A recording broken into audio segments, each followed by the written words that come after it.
She gave him every chance to prove his love, but when the lies piled up, she had no choice but to walk away. When I first met my boyfriend, I never thought I would be sitting here telling a story like this. He was charming, funny, and seemed incredibly open-minded. We started dating with the usual excitement of a new relationship, late-night texts, long phone calls, and weekends that felt like they flew by in a blur of passion. Things progressed quickly, and before I knew it, we were living together, sharing not just our daily routines, but also our most intimate sides. One of the things that always stood out about our relationship was how adventurous he seemed. He was the one who first brought up experimenting in the bedroom. At first, it was little things, suggestions about trying toys, role play, or exploring fantasies. I'll admit, I was hesitant. I had never really gone beyond the basics with past partners, but the way he talked about it made me feel safe. He framed it as something we would explore together, and that it would strengthen our bond. Over time, we built a collection. Nothing outrageous at first, a couple of toys here and there, some lingerie, small accessories. It felt like a secret language between us, a way of saying, we trust each other enough to be vulnerable. Slowly, the collection grew. He pushed the idea of a threesome one day, and though I wasn't immediately on board, I didn't shut him down either. He made it sound like something that could be exciting for both of us. We talked, laughed, and even fantasized about it.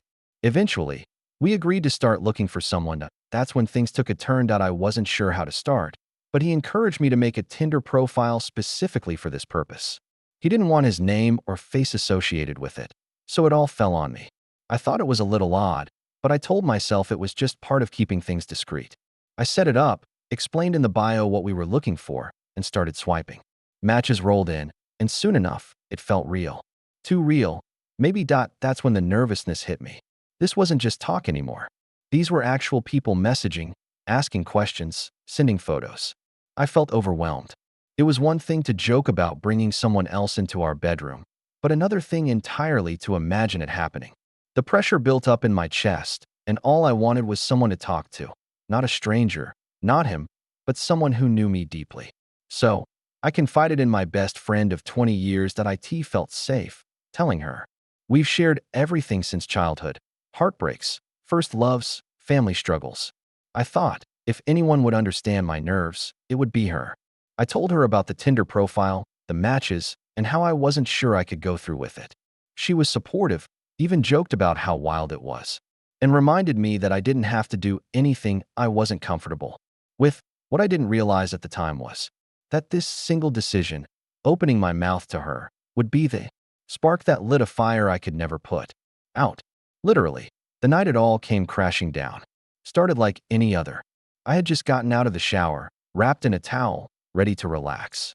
But when I walked into the living room, I noticed something strange. My boyfriend wasn't on the couch watching TV like usual. He was standing by the fireplace, staring into the flames with this cold, unreadable expression on his face. That I followed his gaze, and my heart dropped. Inside the fire, I saw the unmistakable shapes of our toys. Bright-colored silicone, leather straps, things we had laughed about while ordering online, all curling and melting in the heat.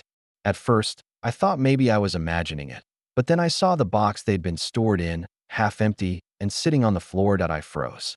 "What are you doing?" I finally asked, my voice shaking. But he didn't look at me. He just kept staring at the fire, his face lit by the flickering orange glow. After what felt like forever, he said in this flat, almost robotic tone, "I don't want to do this anymore. No toys. No threesomes. No weird stuff. It's over." I was stunned. This was the man who had pushed me into this world of experimentation, who had begged me to try new things, who had been the one fantasizing about threesomes in the first place. And now, without even a conversation, he was erasing it all. My hands were trembling. "Why are you burning them? We could have just packed them away." "Because," he cut me off, his voice sharp now, "I don't want any trace of this left. It's not good. It's not right. Just forget it happened." I stood there, the smell of melted silicone and scorched plastic filling the room, and all I could think about was how final it felt. Like he wasn't just burning objects. He was burning a part of our relationship, a part of me that I had shared with him, trusted him with. And the worst part? He wouldn't even look me in the eye. The next morning, I tried to convince myself maybe I had overreacted. Maybe burning everything was just his way of closing a chapter and moving forward. But the silence in the apartment felt heavy, suffocating. He barely spoke to me over breakfast, his eyes fixed on his coffee like it was the most important thing in the world that I decided to distract myself. I grabbed my phone, planning to look at some old pictures of my cat. Something simple, something comforting. But when I opened my photo gallery, my stomach twisted. Right there, mixed in with snapshots of my cat and random screenshots, was something I hadn't taken. A screenshot of a text conversation. It wasn't mine. It was from the chat with my best friend. The one person I had confided in about the threesome, the only one who knew the truth. And the timestamp on the screenshot matched the night before, right before he burned everything. My heart sank. He had gone through my phone. He hadn't just peeked. He had deliberately searched, opened my private messages, taken a screenshot, and saved it. I felt violated. Angry. Betrayed. When he came into the room, I held up the phone. "Did you take this?" My voice cracked, but I already knew the answer. He didn't deny it. He looked at me with this cold expression and said, "Yeah, you lied to my face. You said you didn't tell anyone, and you did." I stumbled for words. "I told her because I was scared. Because I needed someone to talk to. She's my best friend. She's known me for 20 years. I wasn't betraying you. I was just..." He cut me off, his tone like a knife. "You broke my trust. Do you realize how humiliating this is? You told someone about our private life." I wanted to scream. This was the same man who had pushed for a threesome, who had begged me to go through with it, who had turned our bedroom into an experimental playground. And now he was shaming me, making me feel dirty, just for leaning on a friend when I was scared. My hands shook as I tried to explain. It wasn't about making fun of you. It wasn't about judging. I was nervous and I needed advice. I didn't lie to hurt you. But he wasn't listening. His jaw clenched, his eyes hard. "You made me into a fool," he said. "And now you expect me to just forgive and forget." At that moment, I realized something. It wasn't just about the toys or the texts or even the threesome. It was about control, and I had no idea how much worse it was going to get. After the night he burned all the toys, something in him shifted. He wasn't just cold for a few hours or a day. It became a new normal, where once he'd touch me absent-mindedly as we watched TV, or pull me into his lap when I passed by, now there was only space. Space between our bodies, space in our bed, space in our conversations. It was as if he had walled off the part of himself that used to be open to me. At first, I convinced myself that he just needed time. People react differently when they feel betrayed or embarrassed, and maybe this was his way of processing. I told myself, if I just give him space, he'll come around. But weeks passed, then months, and still, nothing changed. When I'd lean over to kiss him, he'd accept it, but never kiss me back with the same fire. When I tried to initiate intimacy, he'd gently push my hand away and mumble that he was tired. If I pressed him about it, he'd say it wasn't about me, that he was just in a weird headspace. Yet when I asked if it had anything to do with the night of the fireplace, he'd snap, insisting I stop bringing up old stuff. I started noticing little things. He'd stay up late on his phone, scrolling endlessly, locking the screen the second I walked into the room. He became more secretive, not in the way of hiding a double life, but in the way of someone who no longer wanted to be seen. He kept his thoughts, his frustrations, and even his smiles locked away. Meanwhile, I was unraveling. I replayed everything over and over again. The night I confided in my friend, the moment he found out, the image of him staring into the flames as the toys melted into plastic lumps. I wondered if I had crossed an unforgivable line by telling someone about our private life. But hadn't he crossed one too, by invading my phone, by burning what we had built together without a word of discussion? I bought him gifts to show I was sorry. Little things I knew he liked, his favorite snacks, a new hoodie, even tickets to a show I thought he'd enjoy. He accepted them politely, but without the warmth I was desperate for. I apologized again and again, sometimes in words, sometimes in actions, but nothing pierced the wall he had put up, and then came the silence. Not just the lack of intimacy, but the lack of real conversation. We still talked about chores, bills, schedules, but we stopped talking about us. The "how was your day" conversations faded. The laughter we used to share disappeared. We were living together, but I was starting to feel like a guest in my own home. I felt myself becoming smaller. I started questioning everything I said and did. Was I being too needy? Was I apologizing too much? Was I not apologizing enough? I was walking on eggshells around a man who once made me feel like the safest person in the world. One night, as we lay in bed back to back, I realized I hadn't felt truly loved in months. And the ache of that realization kept me awake long after his breathing grew steady in sleep. The silence between us finally became unbearable. It wasn't the comfortable kind of quiet couples sometimes share, where no words are needed. This was the heavy kind, the kind that filled the room with unspoken tension. I could feel it pressing on my chest at night, like a weight I couldn't shake off. I reached my breaking point one evening after dinner. We had just finished eating in near silence. The clinking of cutlery was louder than any attempt at conversation. I watched him gather his plate and walk it to the sink, moving with a kind of detachment, as if he were living in a world separate from mine. "Can we talk?" I asked, my voice a little sharper than I intended. He paused, plate still in his hand, and turned to look at me. "About what?" he asked flatly. "About us," I said. My hands were trembling under the table, and I curled them into fists to stop the shaking. "About how different things have been. About how you've shut me out since that night." Immediately, his expression hardened. "Why do you keep dragging that up? I told you I forgave you." I felt a surge of frustration boil inside me. "But forgiving me doesn't mean you can just stop being here with me. You've changed, and you can't deny it. We barely talk anymore. You don't touch me. You don't even look at me the same way." He let out a long sigh and set the plate down with a sharp clatter. I said, "I'm fine." I said, "It's not about you. Why can't you just drop it?" "Because I can't live like this." I snapped, the words coming out louder than I expected. "I can't keep pretending that everything's fine when I feel like I'm losing you more every single day. I made a mistake, yes. I told one friend something I shouldn't have. But you went through my phone. You burned everything we had. You made it impossible for us to just move forward without addressing what happened." For the first time in months, real emotion flickered across his face. Anger, frustration, maybe even guilt. "You don't get it," he said, his voice low and tense. I felt humiliated, exposed, like I wasn't enough for you. So you had to tell someone else to validate what we were doing. You broke my trust, and I don't know if I can get that back. His words hit me like a punch to the gut. I had expected him to deflect, maybe even to deny, but instead he spoke the raw truth I had been afraid to hear. And yet, instead of feeling clarity, I only felt more lost. That I took a shaky breath. "So what are we doing then? Are we just going to live together like strangers? Am I supposed to keep apologizing forever without you ever trying to meet me halfway?" He didn't answer right away. He just leaned against the counter, arms crossed, eyes fixed on the floor. Finally, after what felt like an eternity, he muttered, "I don't know." Those three words pierced me deeper than any shouting match ever could. I don't know. Not yes, not no, just uncertainty. It was the sound of someone unwilling to fight for us, but also unwilling to let go. That night, lying in bed again with our backs to each other, I couldn't stop the tears. I cried silently into my pillow, realizing that if something didn't change soon, we were going to collapse under the weight of everything left unsaid. And for the first time, a thought crept into my mind that I had been too afraid to face until now. Maybe this relationship isn't salvageable. The following days felt like walking on thin ice. Every word, every glance, every silence seemed magnified.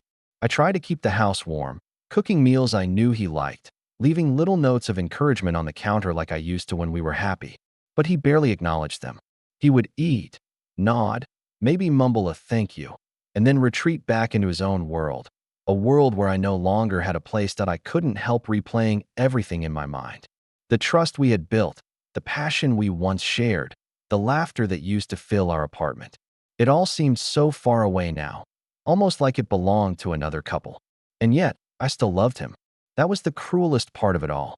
My heart ached for the version of him who used to hold me like I was the most important person in the world. One evening, I sat on the couch scrolling through old photos of us on my phone. There we were at the beach, smiling so hard our cheeks hurt. There we were on our first road trip, laughing over gas station snacks. Each memory was a reminder of what we had lost. Tears welled in my eyes as I whispered to myself, where did we go wrong? It wasn't just about the burned toys or the lie I told when I said I hadn't confided in anyone. It was deeper than that. It was about the cracks in our foundation that neither of us had been willing to face. His inability to communicate without shutting down, my tendency to hide my fears instead of sharing them honestly. Together, those flaws had built walls higher than either of us could climb. When he came home late that night, I tried once more. "Can we please talk?" I asked softly. He hesitated, keys still in his hand, then dropped them on the table with a sigh. "About what now?" "About us," I said, my voice trembling. "Because right now, I don't even recognize who we are anymore. I'm not asking you to forget everything. I'm asking you to tell me if you still want this. If you still want me." He looked at me then, really looked, for the first time in weeks. His eyes were tired, but behind them I saw a flicker of the man I had fallen in love with. He sat down across from me, leaning forward with his elbows on his knees. "I don't know what I want," he admitted. "Part of me wants to move past this, to be with you like before. But another part of me can't stop replaying what happened. Every time I look at you, I see the lie. I see the betrayal. And I don't know how to get rid of that." His words shattered me. I wanted to scream that I had apologized 1,000 times, that I had done everything I could to show him my love was real. But instead, I sat there in silence, tears streaming down my face. Because deep down, I understood.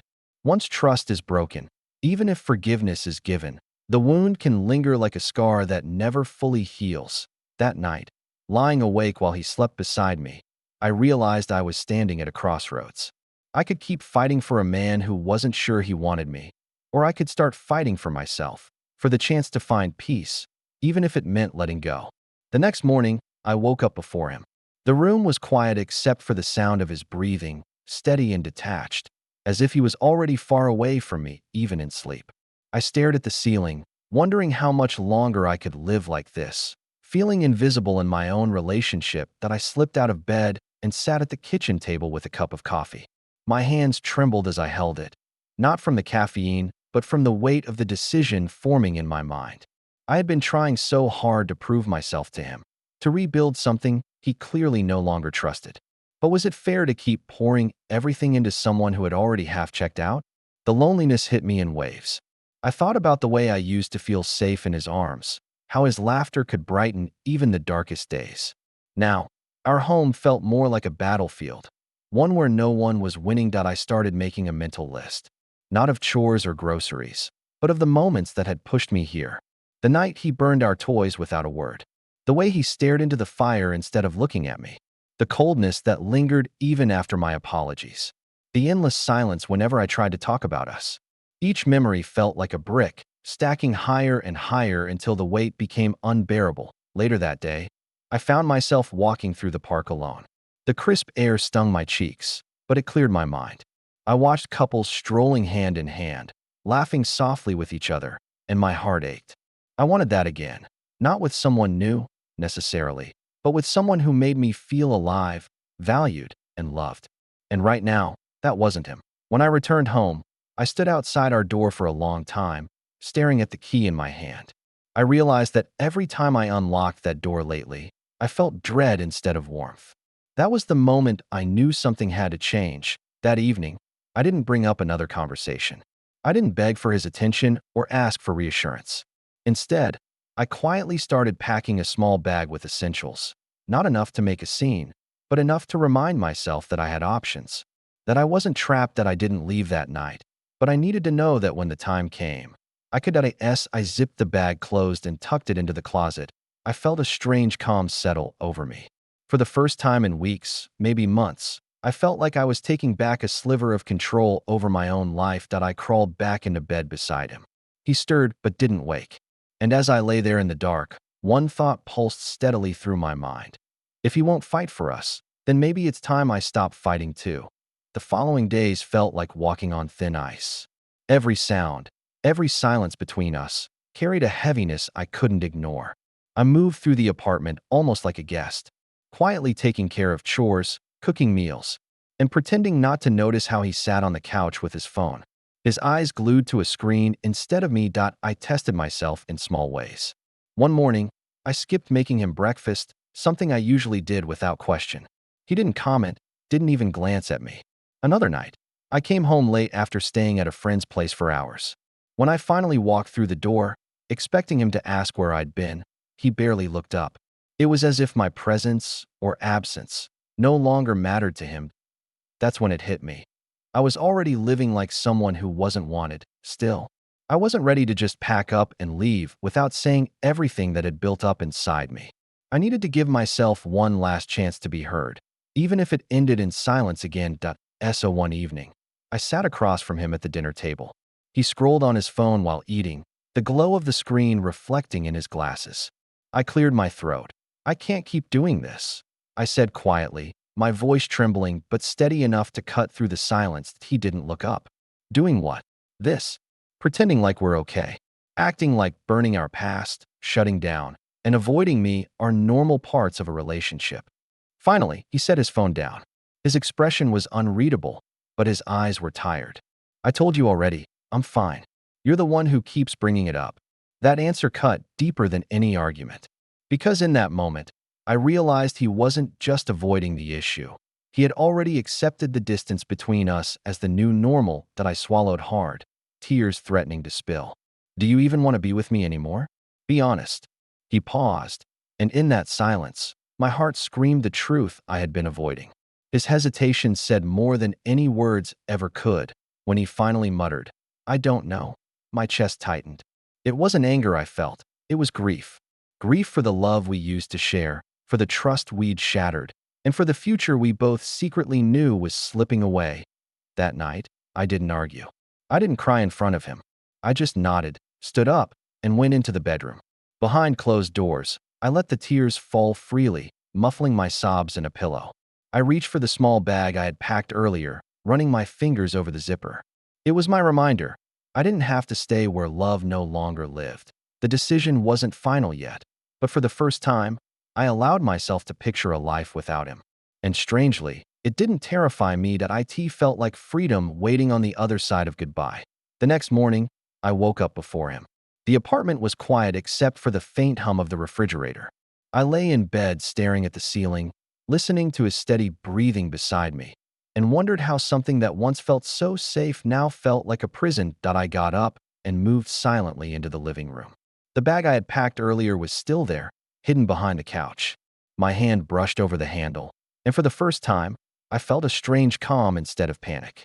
It was like my heart had finally caught up to what my mind already knew. This wasn't working anymore.